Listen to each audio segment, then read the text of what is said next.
Today we're going to make this football themed wreath using the DECO mesh, poof, and double curl method. Welcome to Stillwater's Wreath Designs. Come on in. Hello my wreath making friends. How are you? Come on in. Welcome, welcome. Today we are going to make our second football themed DECO mesh wreath. Let me show you some of the supplies that we'll be using. We're going to use 2 rolls of 10-inch DECO mesh. This is like a gold burlap, and this is black and gold. Our colors here are black and gold.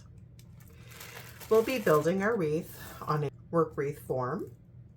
I've got a super cute custom-made Go Zebras football sign that we'll be attaching.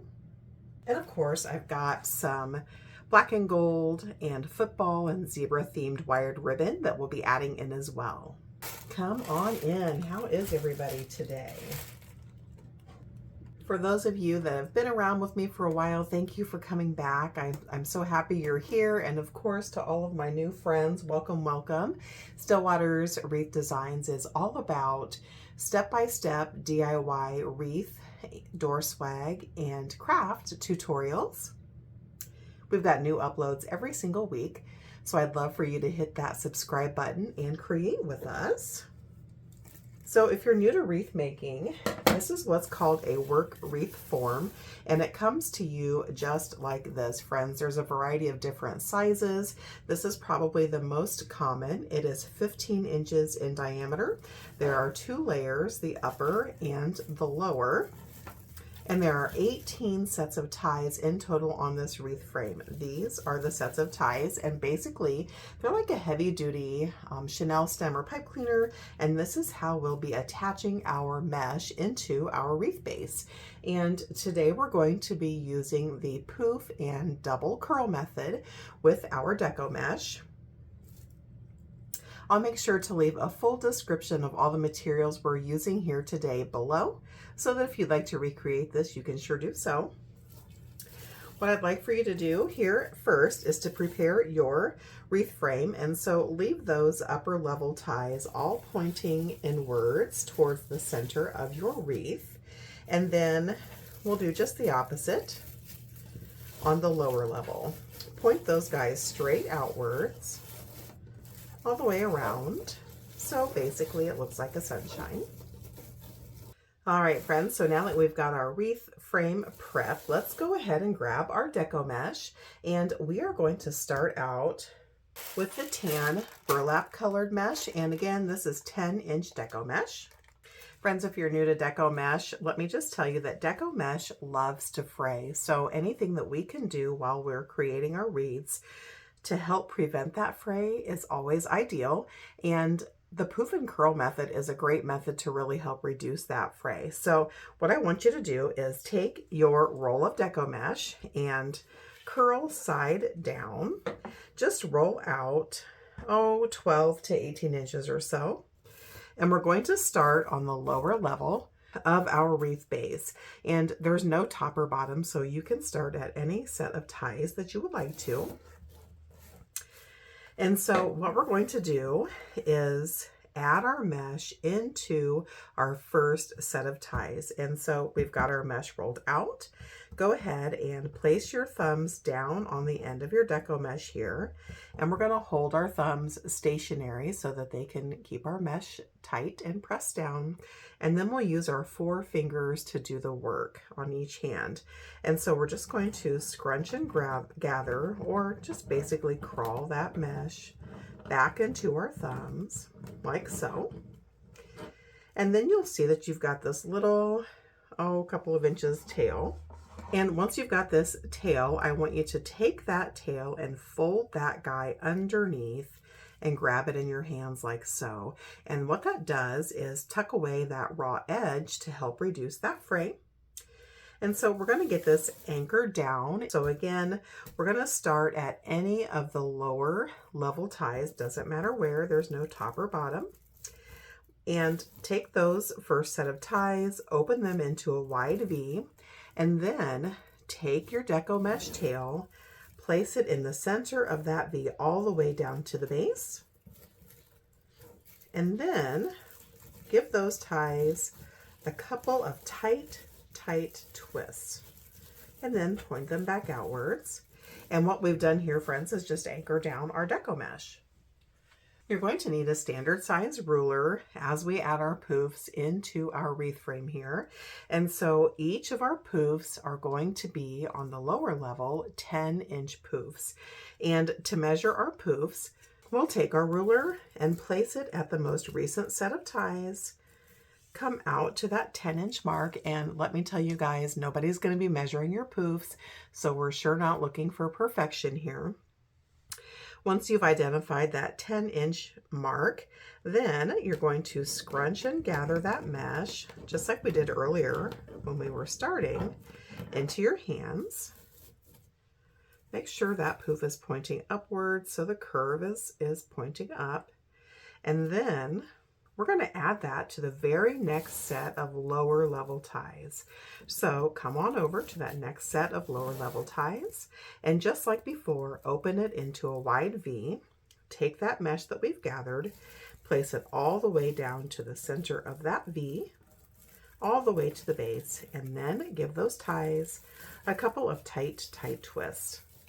Point them back outwards, fluff out that poof a little bit.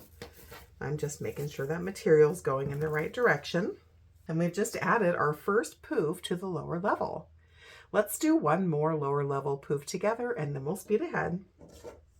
So again, take your standard ruler, place that down on your last set of ties. Identify that 10-inch mark. Scrunch and gather that mesh. And we'll jump over to that very next set of lower level ties, open them up into a wide V, place that mesh all the way down to the base of that V, and give it a couple of tight twists. And we've just added our second poof. I'm going to fluff that up a little bit. Now go ahead and add your 10-inch poofs all the way around your lower level, and I'll meet you back here when we're ready to add that last lower level poof. All right, it's time to add our last lower level poof. So we're going to follow the same steps that we did before. I'm placing my ruler on that most recent set of ties. I'm going to come out to 10 inches. I'll scrunch and gather that mesh. And now we're going to add that right on top of where we started, right on top of that tail. So carefully open up that set of ties, and as long as you're careful, friends, that mesh isn't going to go anywhere. And then add your last poof right on top of that tail, all the way down at the base of your ties. Give it a couple of tight twists, and you've just added your last poof. Now it's time to jump up to the upper level. All right, friends, once we've added our last lower level poof, it's time to jump up to that upper level and do the same thing. But first, as I mentioned, we need to jump our mesh from the lower level to the upper level. And so wherever you left off on that lower level, take a look at your upper level and identify the closest set of ties to where your mesh is. It doesn't matter if it's behind your set of ties or in front. In my case, it looks like it's pretty even, so it doesn't matter. And you're just going to jump your mesh directly up to that closest set of ties by pulling that mesh tautly. We're not making a poof. Coming in behind that set of ties. And again, you can see that mesh is taut. Place that mesh all the way down to the base of those ties and give it a couple of tight twists. Just like that. And so now we've anchored our mesh to the upper level. And as you can see, that's just a clean, tight jump. And we can begin adding our poofs to the upper level. We'll follow the same process that we did on the lower level. However, the poofs on the upper level are going to be 8 inches instead of 10. And so we're going to lay our ruler down on that set of ties, just like we did earlier. Identify that 8-inch mark, scrunch and gather that mesh into our hand, find that very next set of upper level ties, open them up into a wide V, place that mesh all the way down at the base of the V, and give it a couple of tight twists. just like that. Go ahead and add your 8-inch poofs all the way around the upper level of your work wreath form, and I'll meet you back here when it's time to add our last poof. All right, it's time to add our last poof onto our wreath base, and so we're going to follow that same method. I'm just placing my ruler on my most recent set of ties, identifying that 8-inch mark, scrunching and gathering the mesh into my hands, and we're going to add this poof right on top of where we jumped our mesh earlier by gently opening those ties, and then adding our last poof all the way down to the base, right on top of that pre-existing mesh. Give those sets of ties a couple of tight twists. Grab your scissors, and then I like to take my hand and place it behind the mesh, kind of as a guard so that I don't cut one of my poofs. And I'm going to leave about 1 inch to 1.5 inches of a tail here. And I'll take my scissors between the mesh and my hand and just cut that excess mesh right off, just like that. So at this point, friends, we've added all of our poofs on both the upper and lower levels, so we're starting to get some great coverage, but it's still pretty light and airy. So let's go ahead and add 2 curls to really fill this guy up. The first thing we need to do is cut our deco mesh. So let's go ahead and set our base off to the side. And you're going to need either your self-healing mat or a ruler and a good pair of scissors or your rotary cutter. So friends, we're going to cut 18 pieces of the black and gold and 18 pieces of the burlap gold, or whatever colors you're using for your local school, into 10-inch strips. So remember, I said that we had 18 ties on our wreath base earlier, and we're going to add 1 curl of each color into each set of ties. So that's why we'll need 18 cuts of each of our deco mesh. What I want you to do, friends, either with your rotary cutter or your scissors, which, by the way, if you are new to the rotary cutter, this is what a rotary cutter is. It basically looks like a mini pizza cutter, and it is one of the first things that you'll want to add into your wreath making toolkit. It is really cost effective, and it lets you cut your mesh quickly and cleanly. So what you're going to do, friends, either with your self-healing mat or your ruler, you're going to measure out 18 pieces of each of the colors of deco mesh at 10 inches in length, and then I'll meet you back here. Once you've got 18 pieces of each color cut at 10 inches in length, go ahead and grab your wreath frame and bring it back up to your work area. And you're also going to want to grab a clothespin or a chip clip, and I'll show you why here in just a second. So remember, friends, we're going to add 2 curls to each set of ties on our wreath base, 1 of each color. So let me show you how you make a curl, friends. You're just going to lay your deco mesh piece curl side up onto your work area, and starting at one end, curl that piece into a tube, just like this. It'll probably be 1 inch or so, 1.5 inches in the center, and then of course it'll flare at the ends. So it's just a cylindrical tube, and then take your chip clip or your clothespin and pinch that guy right in the middle just to hold it in place for you, and lay it off to the side.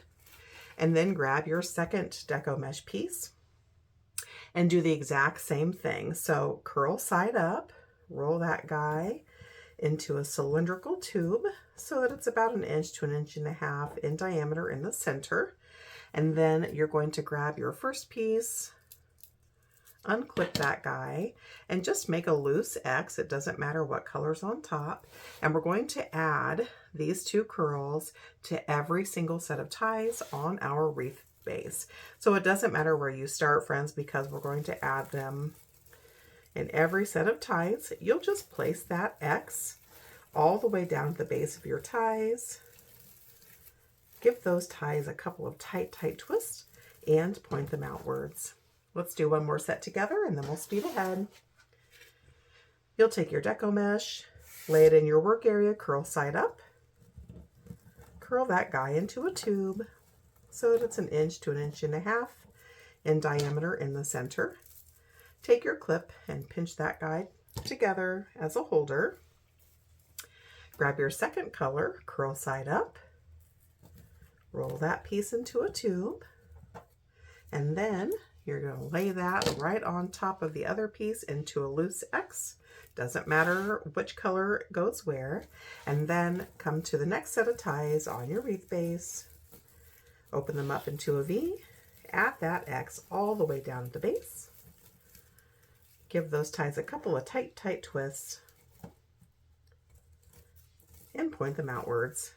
So you're going to add 2 curls to every single set of ties on your wreath base, and I'll meet you back here. All right, now we've got our base totally loaded with curls, and look how full this beauty is, friends. So at this point, it's every bit of 26 or so inches in diameter and probably 8 inches thick or so. So it's a really solid base. So the next step in the process is to add ribbon tails into all of our ties on our wreath base. So you can use as many or as few ribbons varieties as you would like. Just make sure that whatever you're using is wired. That's what really helps your tails and bows to hold their shape and stay professional. So for the tails, I'm only going to add 1 tail to every set of ties, with the exception of one of the upper level set of ties that we'll reserve for our bow. And I'm only going to use the 1.5 inch ribbon. I'm going to save the football ribbon for the bougie bow. And so remember, we've got 18 ties. We'll be reserving 1 for our bow, so that leaves us 17. So I'm going to cut 6 tails of 2 of the colors and 5 tails of the third, and those tails are going to be 12 inches in length. So let me show you an easy way to quickly cut your ribbon tails. All you need to do to measure and trim your ends quickly is measure out your first piece, and again we're going to do 12 inches. Mark that with your finger, and just like the mesh, friends, we're not looking for perfection. No one's going to be measuring.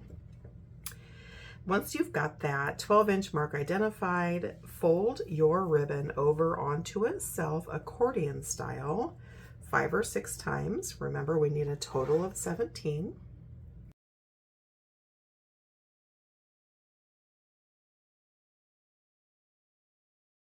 Once you've got the number of folds or pieces that you need, go ahead and trim off the rest of your ribbon. And so now you've got this nice accordion stack. I'm going to angle trim my ends. You can dovetail if that's your preference. And I'm going to do it all at once. So we're going to separate the ribbons and trim our ends all at once.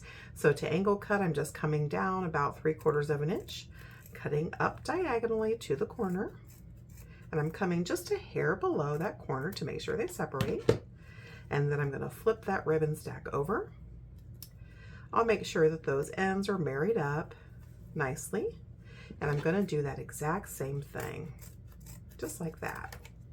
And so now you can see that we have measured them all to the same length. We have trimmed them apart and cut our ends, just like that. So do that to all 3 of your ribbon types so that you've got a total of 17 tails, and I'll meet you back here. All right, now that we've got our 17 ribbon tails cut at 12 inches in length and we've trimmed our ends, it's time to get them added into our wreath base. So set those ribbons aside and go ahead and grab your wreath. And we're going to add 1 tail to every single set of ties except for one of the upper level. And it doesn't matter which at this point, friends, because we've not yet added our signs. And to add ribbon tails, I like to go in a pattern, basically just making sure I don't add the same color beside itself. And so to add a tail, you're going to take your first piece of ribbon, and again, 1 tail per tie. You're going to either eyeball to identify that center point, or if you'd rather, you can fold that guy in half, and then you'll know that that line in the center is your middle. You'll just kind of pinch and pleat that in the middle so it looks like a men's bow tie, fold that into a loose V, kind of pulling it down over your thumb. And then you'll come to any set of ties on your wreath base. Doesn't matter where, we're adding one tail to every set of ties with the exception of one. You'll open up the set of ties into a V, add that ribbon tail all the way down to the base of the V, give those ties a couple of 2 or 3 tight twists, and then you'll use your smaller snips and trim off those excess bit of ties. You won't need them anymore. Toss them away. And then I like to just pinch those ends together with my fingers and kind of curl them back and out of the way. And then I fluff that tail. And by fluff, I'm just pulling it away from the center of the wreath. I kind of run that ribbon between my fingers just to give it a little bit of curvature and height. And we've just added our first tail. Let's do one more together and then we'll speed ahead. So grab a single piece of ribbon, identify that center point, pinch and pleat in the middle, fold it into a loose V over your thumb, come to the very next set of ties, open those ties up into a V, place that tail all the way down to the base of that V, give those ties 2 or 3 tight twists, use your small snips and trim off the ends of those ties and toss them away. Then curl those guys back under out of the way and fluff out that ribbon tail. Go ahead and add one ribbon tail to every single set of ties with the exception of one set of ties on the upper level, and I'll meet you back here. All right, now we've got a ribbon tail added to every single tie. We've left one upper level set of ties open for our bow, and it's time to add our sign in. So I just added 2 cable mounts or brackets to the back of my sign, and then I ran a bead of hot glue around each one just to give it some extra strength.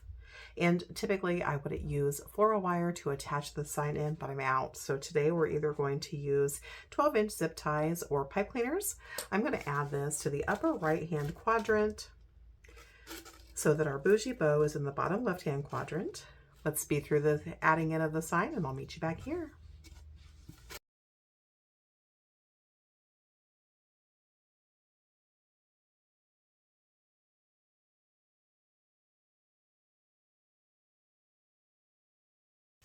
All right, I've got my sign added into my wreath. The zip ties actually worked pretty well, and I've got those at about 80% tension. I want them to be snug enough that our sign is solid and in place, but not so snug that the sign recedes into the wreath or pops off those cable brackets. I'm just trimming off the excess bit of my zip tie here, and then we're going to make our bow. This is looking super cute, guys. And so now it's time to make our bow to add into this lower level set of ties. So we're almost finished. I'm going to set my wreath off to the side and grab those 3 1.5-inch wired ribbons that we used for the tails that will match up with this 2.5-inch wired football ribbon. Again, friends, you can use any type of ribbon that you would like and any amount of variety and width. Just make sure that they're wired so that your bow maintains its shape. All right, friends, in order to save some time on our video, I'm going to make this bow off camera pretty quickly. If you are someone who still struggles with bow making, I will leave a couple of step-by-step bow making tutorials below in the description of this video so that you can reference those if you'd like. I'm going to make our bow and I'll meet you back here. All right, friends, I've made my bow pretty quickly off camera here, and as you can see, I've got 2 loops of every single ribbon type with the exception of the zebra. I made that single center button here. I'm going to get this added into our wreath and then we'll fluff out our bow.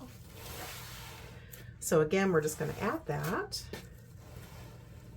to this available set of ties that we had reserved earlier, and I'm going to run those ties through that center button, which will help hide them.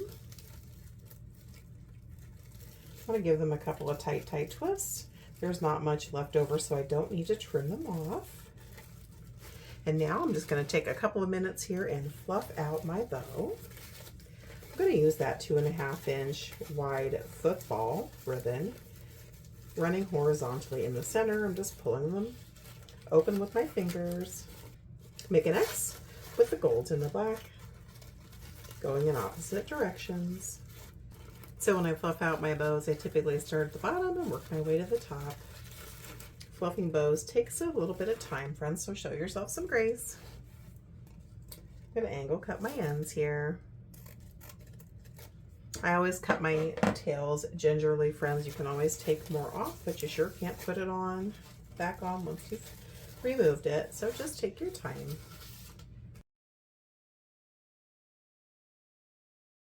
I'm actually going to curl my 1.5-inch tails here. And so to do so, I've just got an old 1-inch tube that's actually the center point of a previously used roll of DECO mesh, and I just curl that guy right up on there. I'm going to do that to all of my 1.5-inch pieces here, like so. You sure don't have to do this if you don't like, just fluff out your bow how you wish.